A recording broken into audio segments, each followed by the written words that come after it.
Bonjour. Est-ce que parfois tu as l'impression que la vie a perdu ses couleurs, que tout est devenu un peu gris, un peu fade? Si c'est le cas, sache que tu es au bon endroit. Aujourd'hui, on va parler de ça. On va voir comment on peut retrouver cette lumière et on va explorer un chemin bien précis, celui de la guérison de la dépression, notamment grâce à une approche comme le MDR. Et la première chose, la plus importante à entendre, c'est ce message. Tu n'es pas seul. Je suis passé par là. Ce ne sont pas juste des mots, c'est un vécu. Ce brouillard, cette sensation de vide, c'est une réalité que je connais de l'intérieur. Et c'est de là que vient ma conviction la plus profonde. Une autre rive existe. Alors, la première étape, c'est d'essayer de comprendre ce qui se passe à l'intérieur, de mettre des mots sur ce que tu ressens. Parce que cette perte de couleur, ce n'est pas une invention, ce n'est pas dans ta tête. C'est une expérience bien réelle.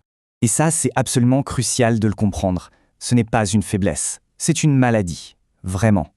Ce n'est pas une question de volonté ou de se bouger un peu. Non. C'est une maladie qui touche tout. Ton cerveau, ton corps, ton esprit. Et pour qu'on se rende bien compte de l'ampleur du truc, l'Organisation mondiale de la santé le dit, noir sur blanc, c'est la première cause d'incapacité dans le monde. La première! Ça veut dire que c'est ce qui, sur toute la planète, empêche le plus de gens de vivre leur vie, de travailler, de fonctionner. C'est énorme.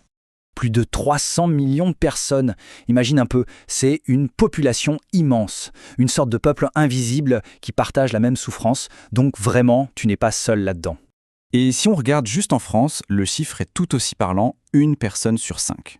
Ça veut dire que dans ton entourage, là, maintenant, il y a forcément des gens qui ont vécu ou qui vivent un épisode dépressif. Ton voisin, un collègue, un ami, un proche, c'est une expérience humaine, pas une anomalie. Souvent, on décrit la dépression comme le fait de porter un poids immense, invisible pour les autres, mais que toi, tu portes tous les jours. Alors, de quoi est-il fait ce poids? Quels sont ces symptômes qui pèsent si lourd? D'abord, il y a cette tristesse. Une tristesse qui s'accroche, qui ne part pas, même quand tout semble aller bien. Il y a aussi ce qu'on appelle l'anédonie, un mot un peu barbare pour dire une chose toute simple, l'incapacité à ressentir du plaisir. Plus rien n'a de goût. Et puis, il y a cette impression d'être vide, comme si on était éteint de l'intérieur. Sans oublier la culpabilité qui s'infiltre partout et ces pensées négatives qui tournent en boucle, encore et encore. Et attention, ce n'est pas juste dans la tête, pas du tout. La souffrance s'inscrit dans le corps, dans chaque cellule. Ça se traduit par un épuisement total qui ne disparaît jamais vraiment, même après une bonne nuit. Ça peut être des insomnies ou au contraire un besoin constant de dormir. Et puis il y a ces douleurs, ces maux de tête, ces tensions dans le dos qui n'ont pas d'explication médicale claire. C'est ton corps qui parle, qui exprime sa souffrance. Bon, on a vu les symptômes, ce fameux poids. Mais la grande question c'est, pourquoi? D'où ça vient? Toute cette douleur? On va essayer de regarder du côté des racines de cette souffrance. Pourquoi moi? C'est souvent la question qui hante. Il n'y a pas une seule réponse, mais il y a des pistes. Et la chose la plus importante à se rappeler, c'est que ce n'est jamais de ta faute. En fait, il faut voir la dépression comme le résultat d'un mélange de plusieurs facteurs. Il peut y avoir des traumatismes, des blessures anciennes qui ne sont pas vraiment guéries. Il peut y avoir un déséquilibre chimique au niveau du cerveau, un stress chronique qui, à force, épuise toutes tes ressources. Et parfois, oui, il y a aussi une vulnérabilité génétique.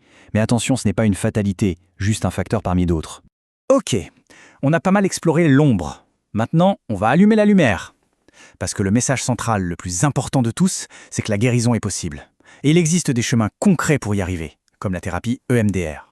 Et ce message d'espoir, il n'est pas théorique. C'est mon témoignage personnel. La guérison est possible, et j'en suis la preuve vivante. Après des années dans ce brouillard, oui, j'ai retrouvé le goût de vivre. Ce chemin a été tellement transformateur que j'ai décidé d'en faire mon métier, pour accompagner les autres. L'espoir, il est là, il est concret. Alors, l'EMDR, qu'est-ce que c'est? En gros, c'est une approche qui aide ton cerveau à faire ce qu'il sait faire de mieux, s'auto-guérir. Le processus est assez simple. D'abord, on identifie les souvenirs douloureux, ceux qui sont restés comme coincés. Ensuite, avec une stimulation, souvent par des mouvements des yeux, on réactive le système de traitement de l'information du cerveau. Et enfin, le cerveau fait son travail. Il retraite le souvenir, il le digère en quelque sorte, et la charge émotionnelle qui était attachée disparaît. Et c'est ça qui est puissant. Le MDL ne met pas juste un pansement sur les symptômes, on va directement à la racine du problème. En dénouant les blocages émotionnels du passé, on permet à tout ton système nerveux de retrouver enfin son équilibre naturel. Maintenant, la question c'est, qu'est-ce qu'on fait de tout ça? Comment on commence? Le chemin de la guérison, il commence toujours par un tout premier pas. Et ce pas, ça n'a pas besoin d'être un saut de géant. Ça peut juste être un petit geste, un geste de douceur envers toi-même. Et il y a une chose super importante à savoir, la guérison, ce n'est pas une ligne droite. Non, il y aura des jours meilleurs et des jours plus difficiles. Et c'est pas grave, C'est le chemin normal. Ça ne veut pas dire que c'est un échec. Ça veut juste dire que tu es en train de guérir. Et s'il y a une idée à retenir, c'est celle-là. Demander de l'aide, ce n'est pas un aveu de faiblesse. C'est tout l'inverse. C'est un acte de courage et un vrai geste d'amour envers toi-même. C'est te dire à toi-même « je vaux la peine d'aller mieux ». Alors, si tout ça résonne en toi, si tu sens que c'est peut-être le moment de faire ce premier pas, voilà une proposition toute simple. Tu peux aller sur mon site web, adelinepaolini.com, et prendre rendez-vous pour un appel découverte. C'est offert, ça n'engage à rien, c'est juste un moment pour qu'on puisse échanger, voir où tu en es et comment je pourrais peut-être t'accompagner. Je vais te laisser avec cette pensée. Même si aujourd'hui tout te paraît gris, les couleurs n'ont pas disparu. Elles sont toujours là, juste derrière le brouillard. Et elles n'attendent qu'une chose, c'est que tu leur permettes de revenir.